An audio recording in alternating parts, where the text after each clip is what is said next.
Hey, what's going on, guys? I hope you guys are having a good day. I'm Dr. Boyce Watkins from Your Black World and the Black Business School. And what I want to talk to you about today has to do with something that I think is worth the conversation in your families. We talk a lot about being on code. And, there are a few areas where being on code is more important than when you talk about money and finance and things like that. And this was just on my spirit today, and I wanted to talk about loaning money to relatives. Um, Loaning money to relatives is kind of an interesting thing. It's led to some good outcomes. It's led to some serious family financial, emotional financial tragedy. I've literally seen families where, where money was loaned to one relative, and literally, the people didn't pay it back, and they didn't talk for 40 or 50 years. And so, it's kind of a crazy thing. And I'm actually digging up something that I found online that I thought would be an excellent kind of discussion guide to help us kind of lean into this conversation a little bit better. And anyway, but as I get started, I want to say hello to everybody. Make sure you hit the like button, share button, and subscribe button. And if you are interested in financial topics, we have a whole channel dedicated to Black finance and Black wealth and Black money. That's theblackfinancialchannel.com. That's theblackfinancialchannel.com. Okay, so here's what I want to get into. Hey, Leslie, how are you? Loaning money to relatives is very dangerous, largely because what's going on is you're taking two valuable assets in your life, your money and your relationships, and you are connecting those assets to each other. And so what that does is that affects what is referred to as correlation among your assets. When they're positively correlated, meaning when one is affected by the other, you're in a riskier position than you are when they are separate, when they're independent from each other. And so ultimately, loaning money to relatives is something that many of us have dealt with. Let me know if you are a person who has been in weird dilemmas when it comes to loaning money to relatives or stuff like that. Let me know I'm not the only one. And loaning money to relatives is something that's dangerous, it's scary, it's uncomfortable. It makes you, it's very awkward. And again, it can just lead to so many problems. And so anyway, what I want to do is I'm going to go through this article. This article is on a site called moneycrashers.com, and I'm going to kind of elaborate on the points that are made, on this in terms of like reasons why you shouldn't loan money to relatives. Now, they're talking about why you shouldn't loan money to relatives. I'm not saying that you shouldn't ever loan money to relatives. What I'm saying is, you have to be careful and you have to know where the warning spots are. So as your friendly neighborhood finance professor, I will go through this list and we'll kind of talk it through, and share your comments, share your experiences, let people know what you figured out, what you've learned. The first reason that they mentioned that you shouldn't loan money to relatives, according to them, is that loans to family and friends tend to be open-ended. They said the parties don't reach an agreement for a timeline for repayments. They don't include interest on the loan. Lenders don't know when their money will be returned, and borrowers don't know when to repay the loans. So that leaves everything in limbo.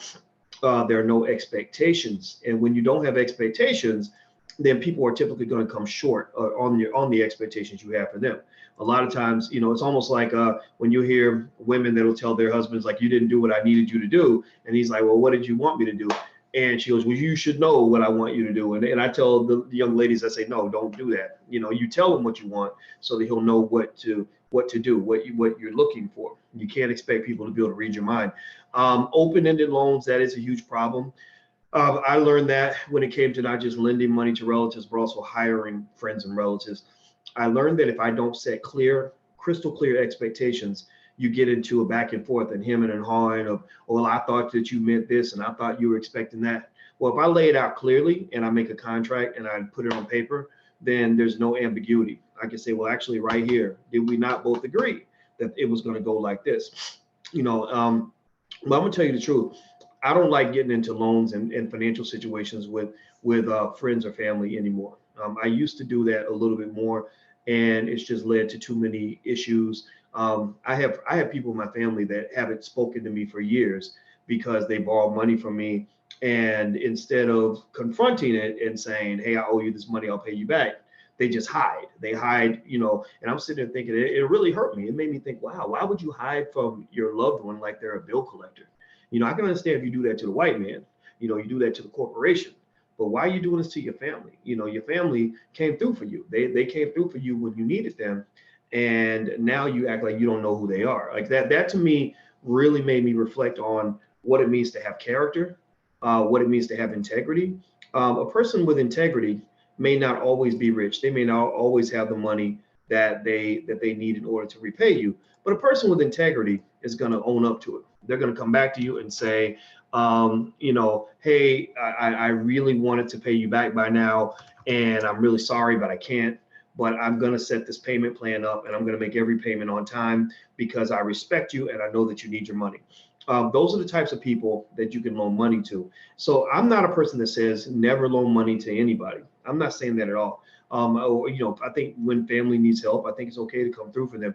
I'm saying just know who you're dealing with, know what kind of person, know the character of the people that you're dealing with financially, so you don't end up loaning money to a toad or somebody who doesn't respect the family.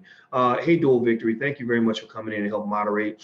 Everybody, please hit the thumbs up button. If you're watching on YouTube or anywhere else, please take a second, hit that thumbs up button. So we can spread this conversation far and wide. We support intelligent Black media. That's what we do. And, so in order for us to spread intelligent Black media, we need your help to tell people that we exist. Okay. Number two, he said, the other reason that you don't want to loan money to relatives is because loans are not a priority. With an open-ended loan, the borrower may not realize that there is a sense of urgency to repay the loan. Without a deadline, repaying the loan becomes the borrower's last priority. Last priority. Now think about that. That's so crazy, right? The person that you came through for to loan the money to has put you at the bottom of the priority list, below all the people out there that are making them repay. They put you below, the corporation, below the bill collectors, below everybody else. And it's kind of a paradox, right? Like, why would you treat the people that came through for you the most? Why would you treat them the worst? Why would you do that? That doesn't even make any sense. And so ultimately, it comes down to incentives. It comes down to pressure. Remember this, okay? Does anybody know? Tell me if anybody can identify with this. Does anybody know people that just stay broke? They just always got a financial problem. I almost call them financial drama queens, because you got, a lot of the drama queens are male, right? Not just female. But financial drama queens, tell me if you know anybody like that who's always got a financial problem, always got an issue. And when you call them, they're depressed, they're sad, and you're like, what's going on? And you're scared to ask because you know it's going to come down to, hey, I need you to help me out, right? Well, a lot of times there's a reason why people are always in that situation, that they're always struggling, they're always broke, they're always having a hard time, right? I didn't say most of them are male. I said many of them are male, Michael. So I didn't say most of them are male. Many of them are male.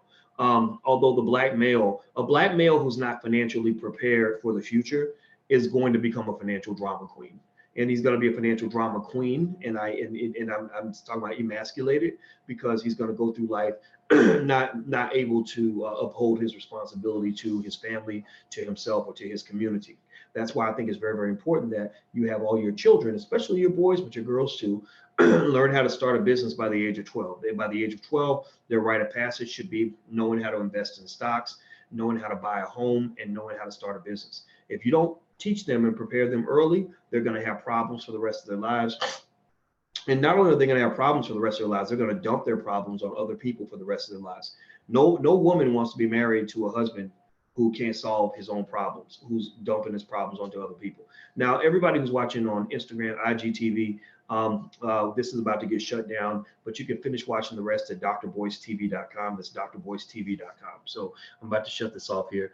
Also, if you want to learn financial literacy, if that's your thing, if you're into that, we actually have a great bundle pack of lectures and all kinds of stuff that I put together to kind of help give you the basics on financial literacy, to make sure that you kind of know what you need to know in order to be financially strong and successful. If you go to drboycebundlepack.com, that's drboycebundlepack.com, you can check it out. Like I'll show you guys some of the stuff here.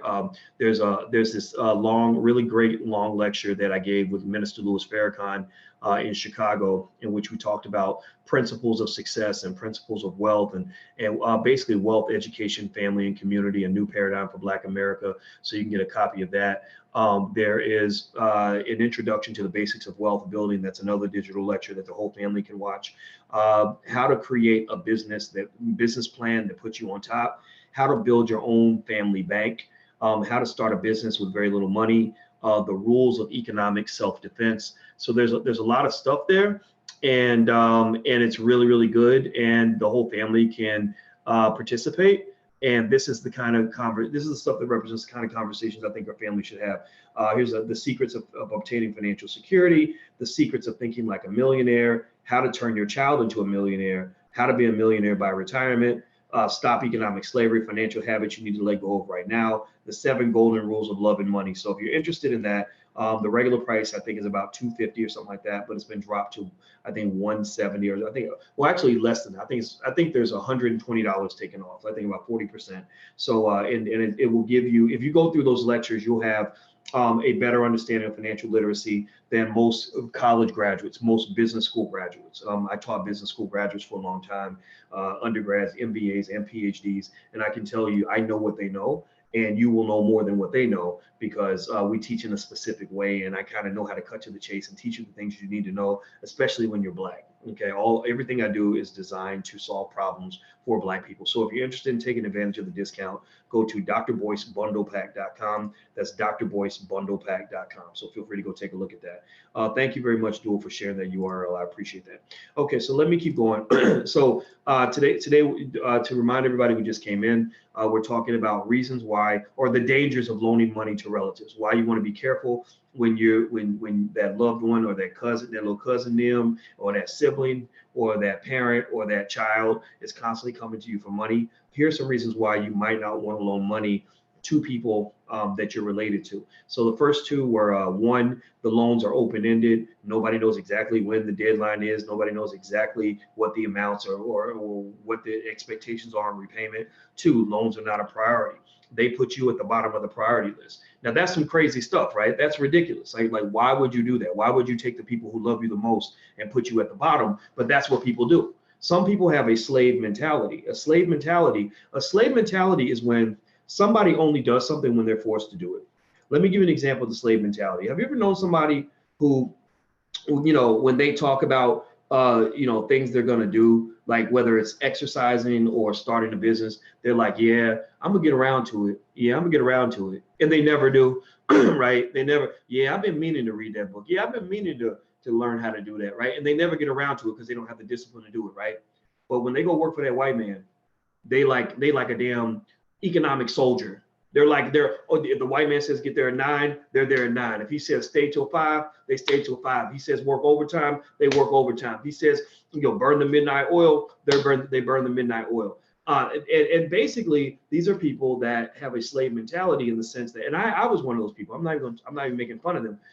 You have a slave mentality because what happens is you only act when you're forced to act.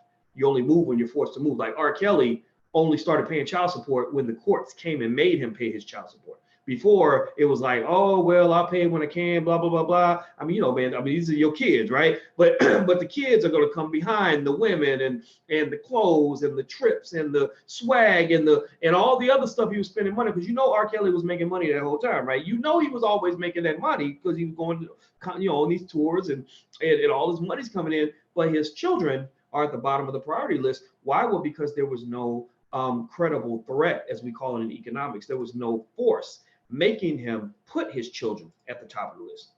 So if you ever want to know why you got some guys out here that just won't pay their child support, and they doing good, they got money, they brag on Instagram about how many bands they got, but yet they don't have bands for their kids, it's because they have a slave mentality. If nobody's forcing them to do it, they're not going to do it.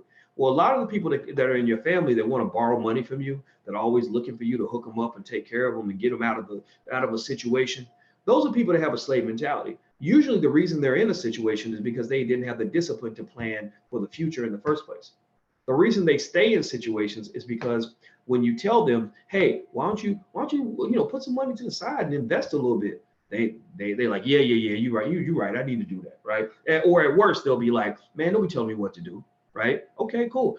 Hey, man, well, you keep on having sex with all these girls, man, you're gonna catch a disease and end up with a bunch of kids. Man, don't be telling me what to do, man. You player hating, man. Just get out of my face with that, right?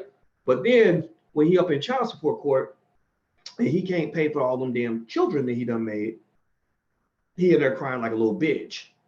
Oh, I can't do it. You don't know what it's like to be me. It's just hard out here. It's hard out here for a black man.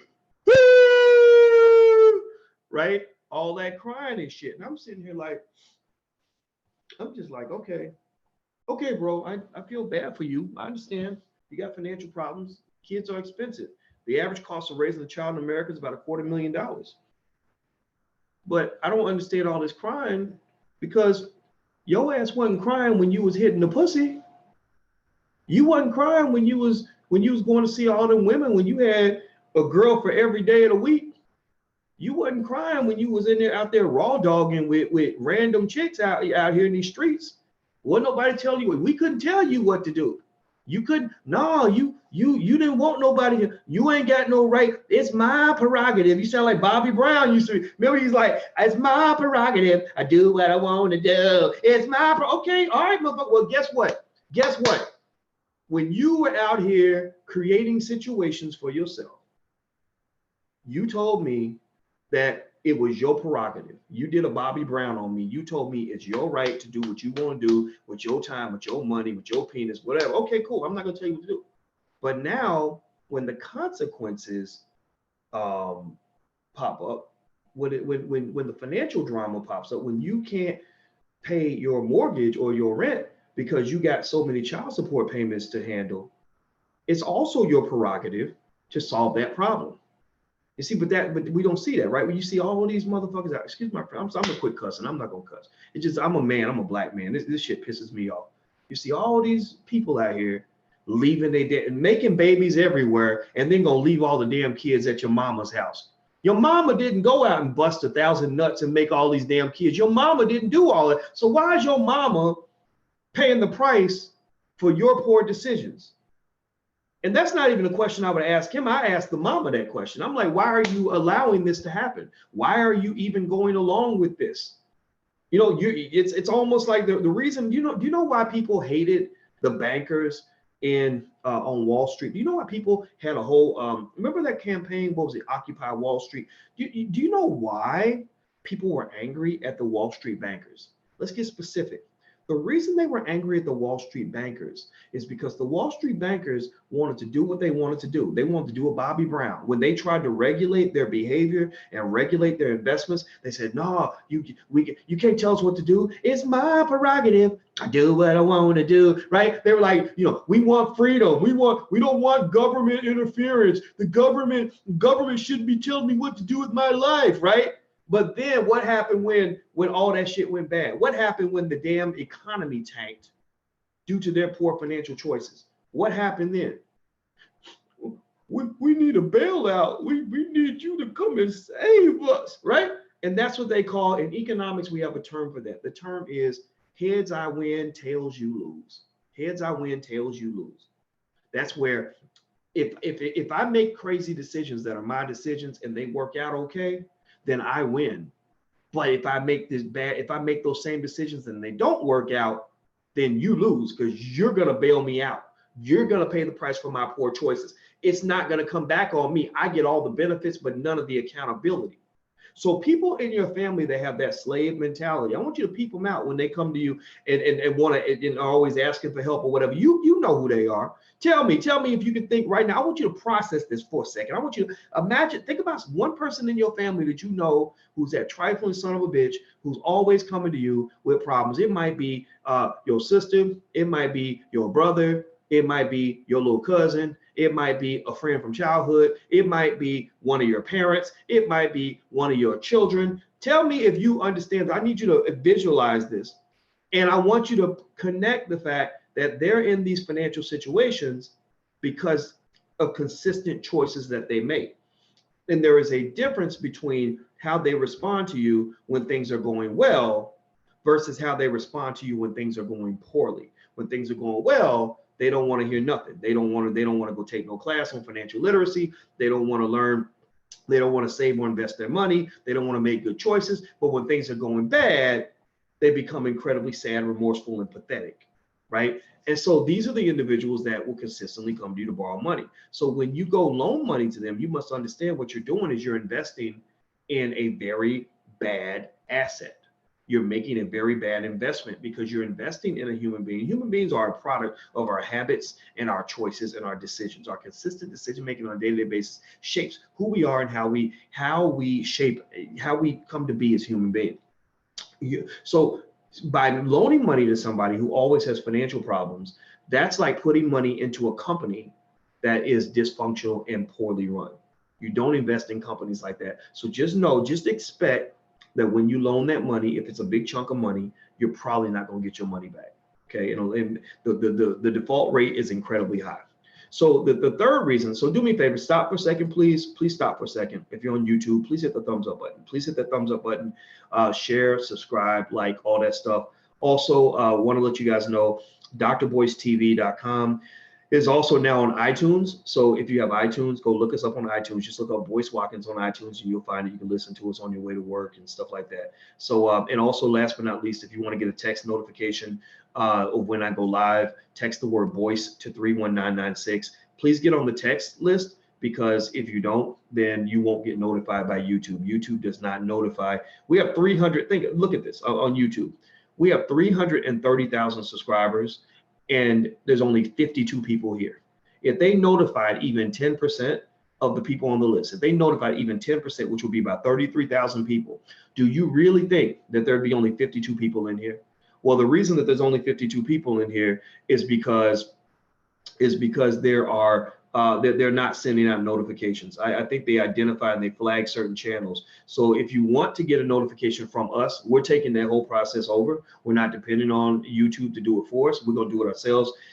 Get on the list, text Boyce. Just go to your phone right now and type BOYCE, Boyce in your phone, like a text message, and then text it to the number 31996. That's 31996. 31996. Yeah, and Dual says I didn't get a text. Yeah, you didn't get a text today because I didn't send out a text for this particular conversation, because I wanted to make it real quick, because I was actually about to eat. I had some chicken teriyaki with some vegetables on it. So I'm really not going to talk too long, because this food is good as hell. I'm going to put it in the microwave. All right, so text Boyce to 31996 to get notifications. Now let me keep going. Dangers of loaning money to relatives. 3, he says it's difficult to ask for the money back. That's true. It becomes very difficult. It's so annoying when, I mean, think about this. It's so weird that when somebody wants something from you and you come through for them and they're all, polite and kind and respectful and available, and like think about this. When somebody want to borrow money from you, if they're looking, let's say that you tell them, well, I might get the money, I'll let you know in 3 days, right? So for that 3 days, that person's always available. You text them, they text you right back. You call them, they pick up right away, right? They always ready, they always available, right? And they're always eager to hear what you have to say. They're eager to hear every story. They're eager to talk to you about anything you want to talk about, because they're waiting for you to answer the question. They pop the question, they're waiting for the big answer, right? But then when it's time to go get your money back, that same person that was answering your text messages like that instantaneously, suddenly you text them, they text you back a couple of days later. Maybe not at all. You call them, they may pick up, they may not. They'll usually tell you, I would have answered, but the game was on, right? Like you need to talk to them. Hey, I need to talk to you. I want to talk about the money.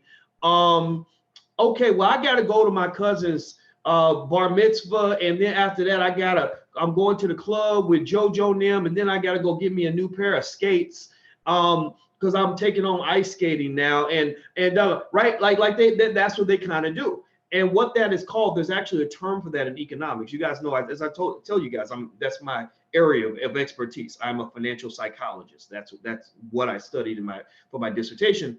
The term is called moral hazard. Moral hazard is basically when people's attitude changes when you loan them money, or better yet, whenever you shift power to another person, their attitude can flip. That's why you got to know what kind of person they are before you give them power. Another example of moral hazard is, ladies, tell me if you've ever had this experience. Have you ever had a guy that is super polite to you, super nice to you, says all the right things, brings you flowers, acts like he loves you, tells you you're the most beautiful thing in the world, and then his attitude totally flips once you give him the pussy? Once you have sex with him, he ain't picking up the phone. He ain't got time for you. He ain't trying to talk more than 5 minutes. He can't answer your text messages. You know what I'm talking about? You ever had that happen where a man, like the minute you give him some, he's a whole different person, you know, or the minute he feels like he got you, it's like his attitude shifts, right? And sometimes ladies can do that too. Don't get me wrong. I know plenty of married men who say, man, she used to look so good and she was so nice to me and she used to do this and do that. And then we got married. And then after that, she just kind of acted like everything was optional. Well, that is an example of moral hazard. Basically, in moral hazard, when you shift power over to another person, you are at risk of them realizing that they're no longer the vulnerable party. You're the vulnerable party. That's why when you loan money to somebody, if you don't have good contracts in place and good protections in place, then when they finally get the power, they're going to screw you. They're going to screw you because they got what they need from you. Now they don't need you anymore. That's why in marriages, that's why even marriage, that's why it's logical for women to want marriage and a marital commitment, because what it's done is it's reduced moral hazard by allowing, basically putting this threat that says, if you decide to dump me or if you mistreat me, then you got to give me half of your shit. There's a reason that all that's in place, right? That's why I also say, if you're not sure about getting married, don't do it. Don't let anybody pressure you into making a decision you don't want to make. But anyway, let's keep going. Let me keep going. Hit the thumbs up button. Please hit the thumbs up button. So he says 3, it's difficult to ask for the money back.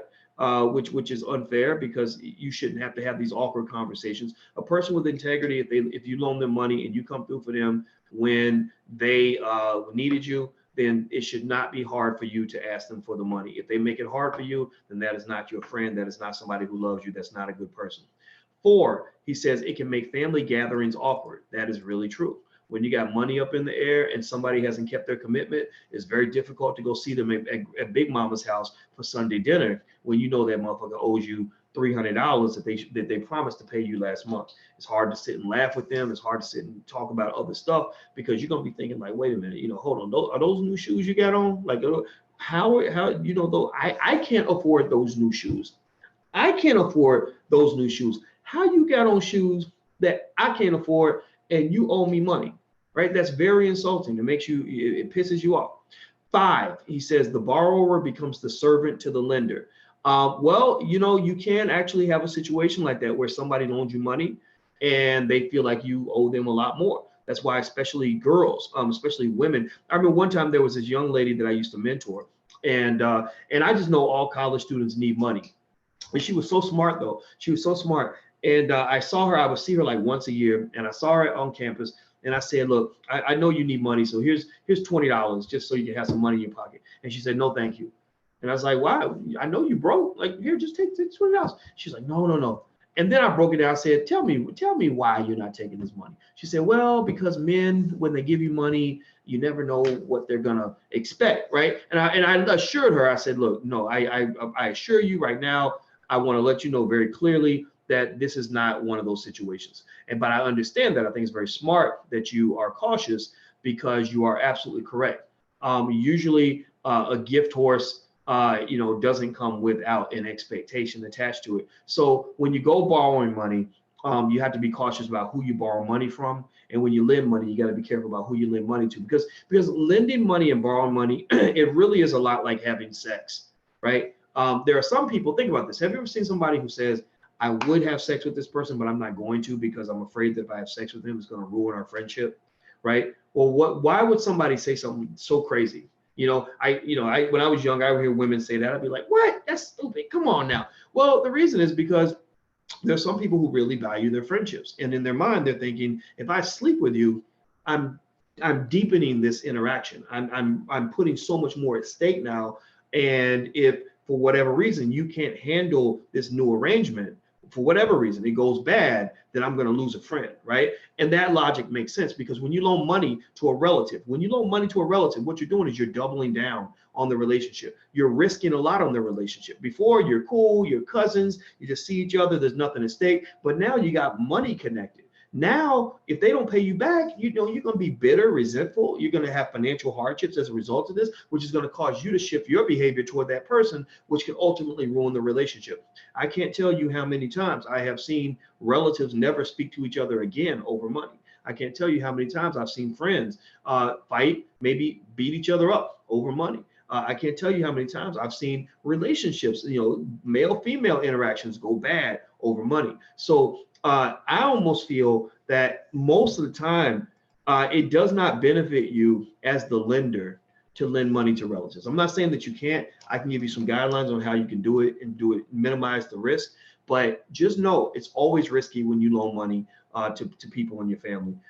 6, he said also the borrower may ask for more. Once you've lent money to somebody, you're letting them know you're fresh meat. There are people who are good at smelling where the resources are. If they know that they can come back to you and get more in the future, then they're going to keep doing that. They're going to just keep on coming back. So sometimes you are actually opening a Pandora's box, because you're telling this person, hey, if you come, if you come to me, I'm going to have a sympathetic ear and I'm going to loan you money. I went through that once, where there was a guy actually in Hollywood and that I met, and I worked with him, and something came up that involved money. And I put some money into something. I invested a little money, and so I hired him for a little job. And next thing I know, this guy wanted to be my best friend. Now, what I did not know was this man had a drug problem. He was a drug addict. So he's texting me, hey, what's going on? And then I'd say, oh, hey, what's going on, man? Good to talk to you. And this guy was pretty famous, so you don't think about that at first, right? And then, then he'd come back, and he would just always be coming to me with some sort of situation with money. Hey, can I borrow some money because of blank? Hey, I have this for sale. Would you like to buy blank? Hey, I have this great investment. Would you do blank? Hey, would you loan X amount of dollars for this much interest? And eventually I realized, I said, okay, I think I see what has to happen here. I have to shut the window completely. So what I did was I said, no, I'm not giving you the money. Do not call me. Do not text me anymore about money. Do not bring up money at all in our conversation. Do not ask me for any money at all. And that was a little tough. I had to grow to get to become that kind of person, because I'm not that kind of person. I like to listen and care and be empathetic and all that. But what I learned is that when people see you as a target, you have to learn how to have your resting bitch face, right? Meaning you got to know how to get to your point where you have some people where you just shut them down instantaneously. And what happens is when you shut them down, a lot of people will just treat you differently because they know that they can't come to you. But actually, if you look around, pay attention. A lot of really rich people, like millionaires and stuff like that, a lot of them don't want to have any friends. They don't like having friends. Why? Well, because every conversation starts off as, oh, hey, how you been? Good to see you again. Or, oh, I really like that outfit. And then eventually they wiggle their way over to, can you help me out? Or would you like to invest in this? Would you like to give to that? Or can I offer you this service? And, some of them, I'm thinking about one rich family in particular that I know. They say, look, we don't even want any friends, because friendship always has a price tag attached to it when people start seeing you as a financial target. That's why I was telling you guys that people that are flashy with their money are flashy because they ain't got no money. Usually it's because they're either they don't have any money or they're going to run out very, very soon. People that are flashy are people that don't understand money. Smart people who are comfortable with having money and who had a little bit of money, they stop being flashy, because they realize that flashiness is like a woman flashing her boobs and her vagina everywhere she goes. A woman is not going to do well if she's flashing titties and ass in the face of every man that she sees, because she knows that that's going to come with a lot of baggage and a lot of crazy, weird expectations and awkward conversations and things that she's not comfortable with. Okay, maybe even, God forbid, assault and stuff like that, right? So there's a reason that wealthy people are not flashy. What do you think about investing in precious metals, silver? I talk about that in my stock market investing class. So feel free to go check out the stock market investing class at theblackstockmarketprogram.com. That's stockmarketprogram.com. It's a great class. You'll love it. It costs like $3 a day, like less than a Happy Meal. So, but it's excellent. It's better than any college class you'll ever take. Hit the thumbs up button. Please hit the thumbs up button. Also, as a reminder, we are on iTunes. So if you have iTunes, then look up my name and you're going to find Dr. Boyce TV, and you can download it and listen to it on your way to work, stuff like that. Let's keep going. 7, he says, you may enable. When you loan money to a relative or a friend, you may enable instead of help your friend or family member. So what happens, what he's saying is that some people are addicted to financial drama. They're addicted to bad decisions. They're addicted to being broke, right? It sounds weird, but there are people that have that mindset. They have a poverty mentality, and they keep making the same bad decisions over and over and over again.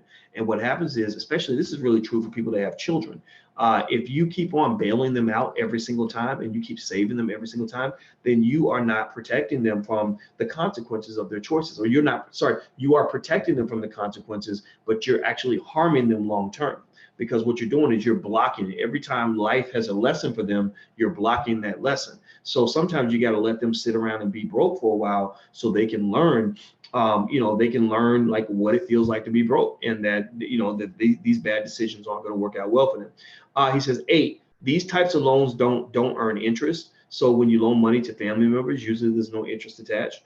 And because if you charge interest, they think you're a prick. But really, I think it's good to be a prick. I think that if you are going to loan money, go ahead and be a prick about it. Make it like your every dollar that you put out is going to just be torturous for you, and that you want accountability on every level. Because at that point, you have all the power. You have the right to ask them to see their budget. You have the right to have them sign over things. Collateral's good. I'd be like, hey, you want to borrow $1,000? Okay, cool. Let's make a contract that says if you don't pay me back, I get your car, right? And they say, oh no, that ain't right. You can't do that, man. Well, then you must not want my $1,000, right? Investors, smart money people understand that. Warren Buffett does this all the time. Warren Buffett will go in and find companies that are struggling, and he'll say, look, I got 50 million for you. You want this 50 million? They'll be like, yeah, well, you got to change this and this and this and this and give me that and that and that and that and that. And the companies do it because all the leverage is in his favor. That's why on the flip side, those of you who are smart about teaching your children, Queen Ashanti says she's teaching her daughter about finances. I love it. It's very important because your daughter is going to be empowered in life. She's going to be the one, she's always going to be the one sitting on money. She's always going to be the one who gets to shape the way the conversations happen.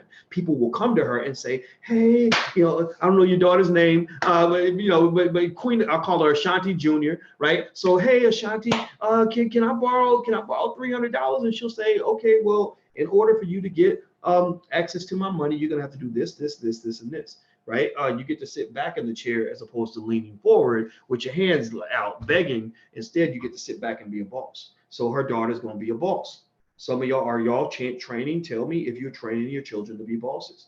So you're either training children to be bosses or slaves, period. That's how capitalism works. A lot of us train our kids to be slaves. Why? Well, because we don't give them any sort of financial literacy, any sort of financial training. We don't teach them how to prepare for the future. We don't teach them shit about where money comes from or how any of that works. And here's the thing. You may not know these things yourself, but there are people out there that do know these things. And I encourage you, I plead with you, I beg you to prepare your kids, because you don't want to go through life having to make awkward trades to get the money that you need. That's how you end up with women that, black women that have offered themselves up to Donald Trump. Like, hey, can I, I'll tickle your shriveled little balls so you can help me make rent money. Like, you don't want your daughter in that situation. You want your daughter to be a boss, like Queen Ashanti's daughter is going to be a boss. She says, my daughter will have options. I have 3 degrees, but I want her to be self-sufficient, own her own business. Good. That's a smart mother. That's what smart mothers do. My grandmother was one of my smart mothers, along with my mama and my father and everything else. And I remember watching my grandmother. Didn't make nothing but $20,000 a year, but my grandmother was always a boss. I never saw my grandmother beg. I never saw my grandmother have to go crying to people to get help. I never saw my grandmother talking about how hard it was, how oppressed she was, and it was oppression oppression was the reason she couldn't pay the rent. My grandmother never was like that. My grandmother always controlled the conversation when it came to money. Why? Well, because she took care of her money and she positioned her money in appropriate ways, where even with that little $20,000 a year she was making, people were coming to her for loans. So don't you dare tell me that, that how much money you have or how much money you're born with is a sole determinant in where you can end up financially. That is simply not true.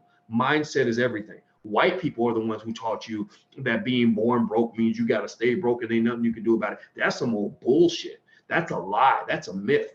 That is not true. I watched it. I watched my grandma for many years. Watched that lady for many years. Never made more than $20,000 a year. Single mom, 5 children, did it by herself. Never saw her struggle, not once. Not one single time did I see my grandma call anybody because she didn't have enough money to do what she needed to do.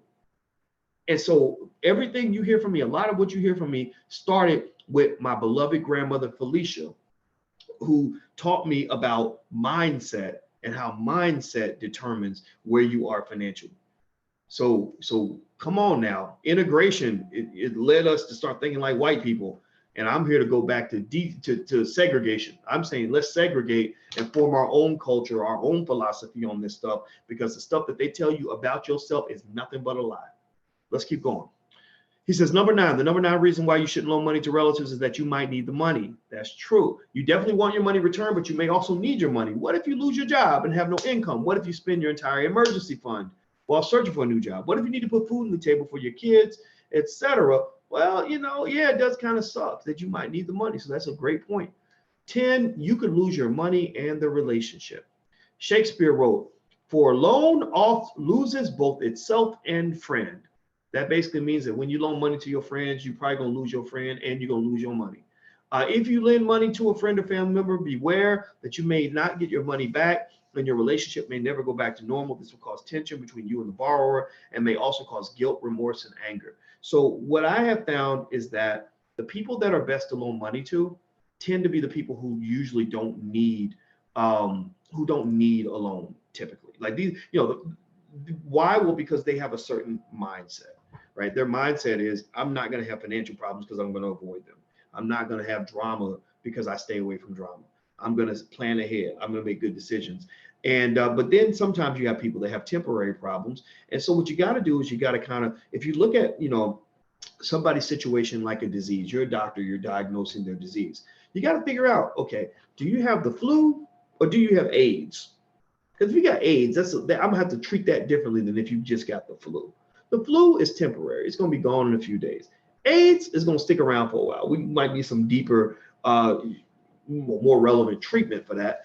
And ultimately, you got people like that. You got people that have financial flus, temporary problems. And then you got people that got financial HIV, right? Or FIV, as I call it, the financial irresponsibility virus. That's what I wrote about that in my book, Financial Lovemaking. The financial irresponsibility virus is basically where they have been infected with a mindset when it comes to money that has caused them for many years to make horrible, terrible decisions that have constantly put them in one bad situation after another. They are drama queens. They always seek out the drama. They always have a problem. You can't solve all their problems, but these people, because they can't see their own diagnosis, they swear up and down. Tell me if you know anybody like this. Tell me if you know anybody who thinks this way. They swear up and down to you that it's either somebody else's fault or they only need somebody to help them out and give them an opportunity, and it's going to make everything better, right? Like I knew a young lady like that who would always tell me that, oh, well, things are really bad, but as soon as I can get my own apartment, it'll be better. As soon as I can get my own apartment, it'll be better.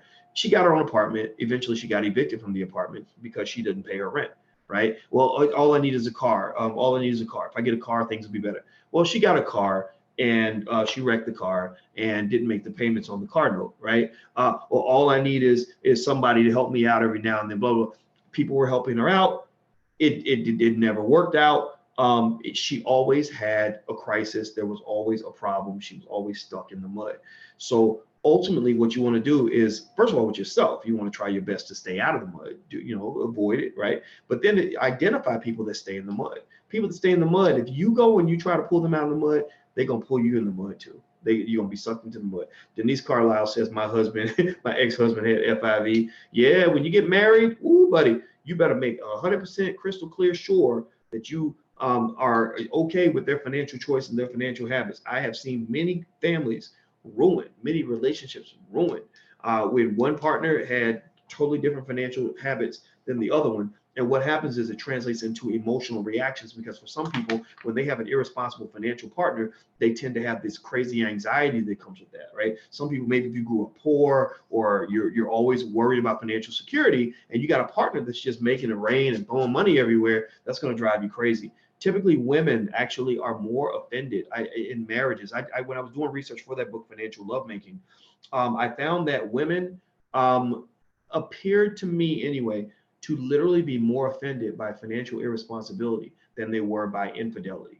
Like literally, some of these women, the way they would talk about their husbands who had wasted and thrown away all the money, it was like the husbands would have been better off if they'd been out having sex with 5 or 6 women. I mean, seriously, it was very weird to me to hear that, and it really taught me a lot about the importance of financial security, providing it, maintaining it, and understanding how to connect with people that can help you obtain that.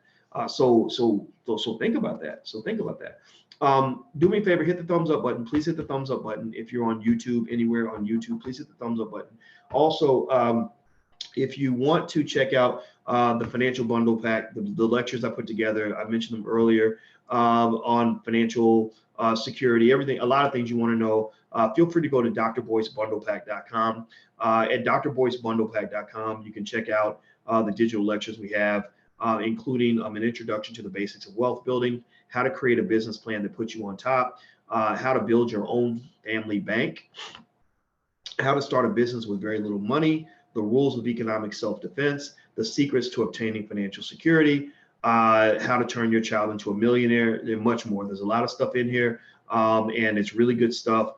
And each lecture is about 90 minutes long, so it's very thorough. And all you gotta do is sit back and watch, and I'll just break it down for you. And when you walk away, you're gonna understand it, because I understand a lot about money and finance. So feel free to go to drboycebundlepack.com. That's drboycebundlepack.com. Please hit the thumbs up button. I need you to do that. All right.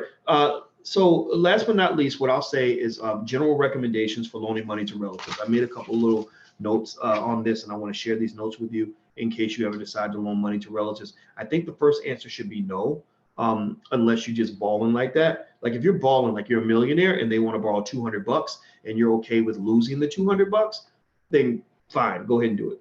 But if they want to borrow $500 and $500 is a lot of money to you, then I would not do it. My answer would be no.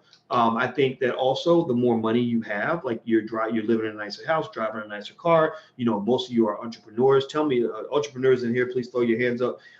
If you got a little business and your business takes off, then first thing that's going to happen is when people start finding out that you're succeeding, maybe they see your ad on TV or they see your business doing well, then you will start having people coming to you for money, and you're going to have to shift your personality. At least that was my journey. My journey was that my biggest liability was that I was too damn nice. I was too motherfucking nice to people, and it bit me in the ass. And now I have learned when to go into asshole mode. I have a wonderful asshole mode where if I see that you are a predator, or I see that you are a bum, constantly bumming on, constantly bringing your shit to my table, I know how to shut it down fast. And I had to learn how to do that as a survival mechanism. And I give my manager credit for that. My manager, she was born to be an asshole. She's hardcore with that. But she's a tough little lady, very tiny, but I've seen her make grown men cry. And one of the things that she and I had to talk about a little bit was, she said, Boyce, you can't keep being nice to these people, because you're attracting all these people that are predators, and it's not going to work out for you. So I'm good at that now. I'm good at that. Because a lot of times you just want to listen, and you're like, oh, well, all they need is a little help, and I want to be supportive, and you just can't do that. So some friendships you just have to let go of. If you're trying to bring drama to the table all the time, I don't even want to be your friend. I'll just send me a text message at Christmas, and I'll just say Merry Christmas to you too.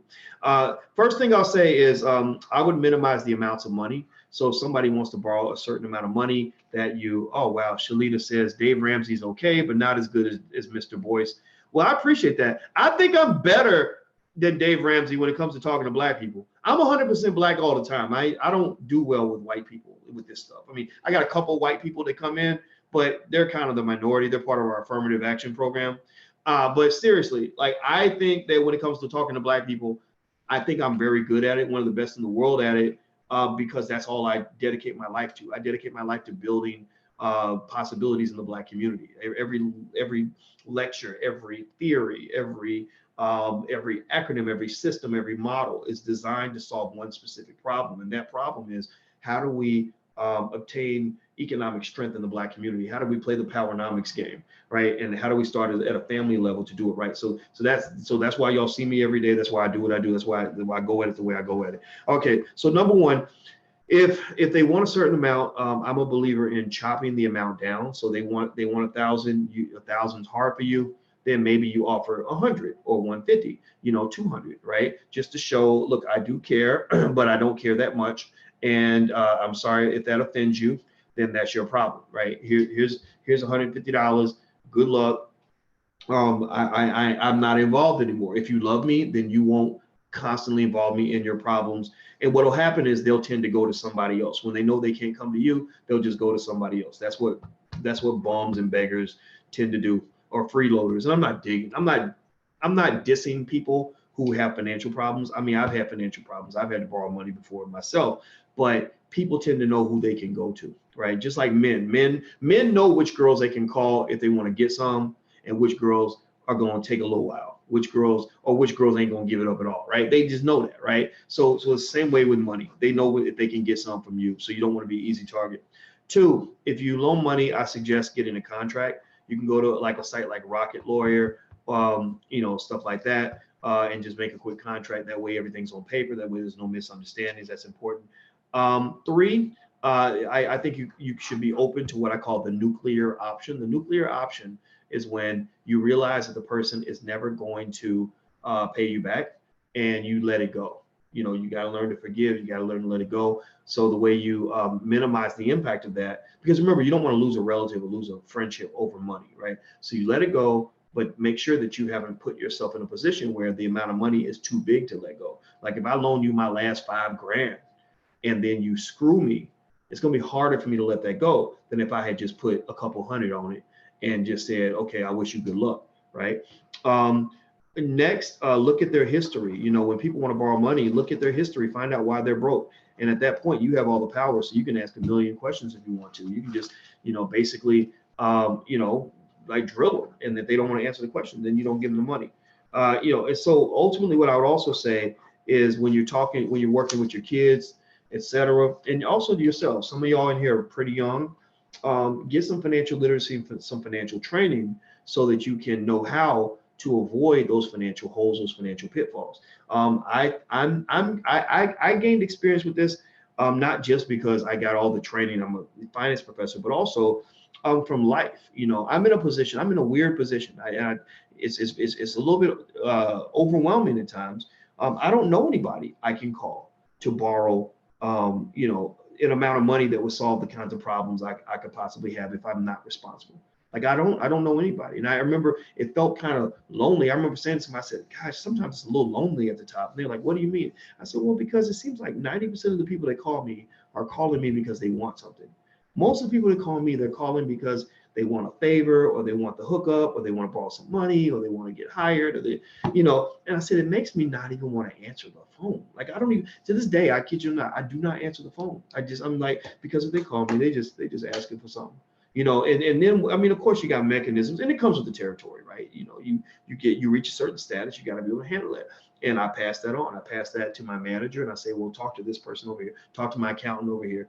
And what happened is it became tough to have genuine friendships with people, because there's something in the back of your mind that's always like, at what point are they going to ask me for a favor? At what point are they going to want something and be able to give nothing back of value, right? And so, so generally, speaking, what I would say is, I think in our community, because we don't value, as a community, as a collective, we don't value financial training. We value money. Everybody loves money, but we don't value financial literacy, because if we did, we would make sure every single child in our families have financial training by a certain age. We will make our children better trained than the Jews when it comes to money and wealth, right? We are former slaves. We have a slave mentality, and that slave mentality creates a situation where we're going from one tragedy to another. We're going from one trauma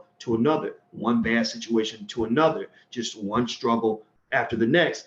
And nobody sits back and says, how do we come up with a platform, with a space, with a way of thinking, with a culture that helps us to minimize those tragedies and to see them coming before they arrive.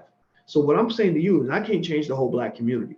I can't. And again, the topic for today was loaning money to relatives and why you probably shouldn't do it and ways to be careful if you do. But what I can say is, in your household where you shape that culture, I know in my household, I'm gonna do everything I can to make sure that the children in my household know how to plan for the future. They understand different ways to make money, and they know how to solve their own problems in advance, so they don't end up in silly situations. Like, for example, if you're in a situation where, you got 6 kids and 4 babies mamas, and you can't afford all the child support, somebody could have prepared you for that, right?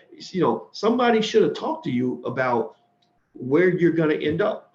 Or if you're in a situation, either it's paycheck to paycheck, or you lose your job and you can't pay the bills, or you spend, or you have no savings, no investments, no nothing.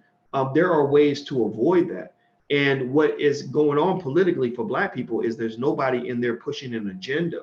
Everybody pushes the agenda for Black people to feel sorry for ourselves.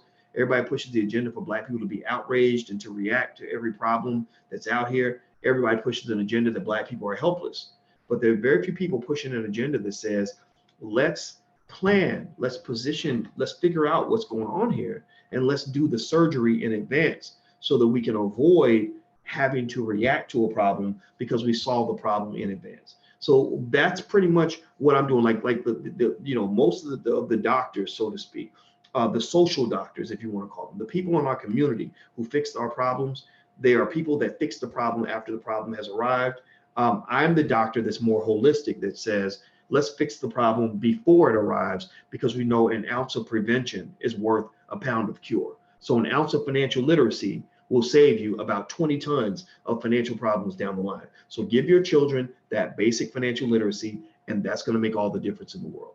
So I'm going to go hit the thumbs up button. Please hit the thumbs up button. Also, make sure you subscribe at drboycetv.com. If you haven't done that, please subscribe at drboycetv.com. Thank you for letting me know about the troll. The troll has been he's been murdered. He's been digitally killed. So XYZ Racks will never be back. So thank you, Mimi Doll. I appreciate you very much. And ADOS, right back to you too. I am also ADOS. And last but not least, if you are interested in our Black Business School for Children, we have a great business school for children where your children can get a degree from the Black Business School. They can learn stock investing, real estate, entrepreneurship, whatever you want them to know. We have digital lectures that they can watch, the digital videos they can watch. They also have quizzes they can take, automated quizzes they can take to make sure they know the material. And also when they're done, they can get a degree, which is very important for their self-esteem, for our children to be identified as wealth builders at an early age. They can put it up on their wall. So feel free to go check that out. You can go to blackmillionairesoftomorrow.com. That's blackmillionairesoftomorrow.com. And also don't forget, if you as an adult want more financial literacy for yourself, feel free to check out that bundle pack with all the lectures that are in there. They're really good stuff, from building a family bank, the rules of economic self-defense, the keys to financial security, the seven golden rules of love and money, all of that. Feel free to go check out the drboycebundlepack.com, drboycebundlepack.com. So somebody please type all that in so everybody can get everything. And so I don't just tell you what the problem is, I tell you what the solution is, and then we also offer you tools, low-cost tools that will help you implement the solution. So we try to be holistic in terms of how we teach, because if I don't make your life better, then I'm a complete waste of time. I'm not just here to entertain you, I'm here to elevate you, and I want to see you win. So take care, everybody. Please share. This is important stuff. So I'm out of here, guys. I'm about to go eat my chicken and take a nap, and I'll see you guys later. Have a good day.